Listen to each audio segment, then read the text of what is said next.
13 जून 1665 या दिवशी पुरंदरच्या पायथ्याला तहावर स्वाक्षऱ्या झाल्या आणि या तहा अन्वये 23 किल्ले आणि 4 लक्ष होनांचा मुलूक मराठ्यांनी महाराजांनी मुघलांना कबूल केला।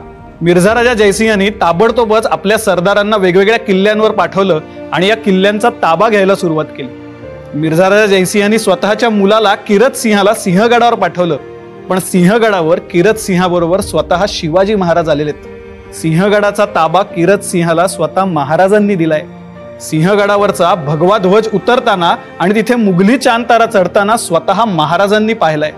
ताबा दिल्यानंतर कल्याण दरवाजाने शिवाजी महाराज खाली उतरले असतील आणि राजगडाकडे चालायला लागले असतील तेव्हा त्यांच्या मनात एक भावना नक्की असेल, आपल्या प्रत्येक पावलागणिक मागे पडत चाललेली जमीन आता पारतंत्र्यात चाललेली आहे। शौर्य, धैर्य आणि चातुर्याची महागाथा मराठा साम्राज्याची गोष्ट इथे संपत नाही। मराठ्यांच्या इतिहासातला शिवराज्याभिषेकाचा अविस्मरणीय क्षण आता गोष्टी रूपात तुमच्या जवळच्या नाट्यगृहामध्ये। बुक माय शो वर बुकिंग सुरू।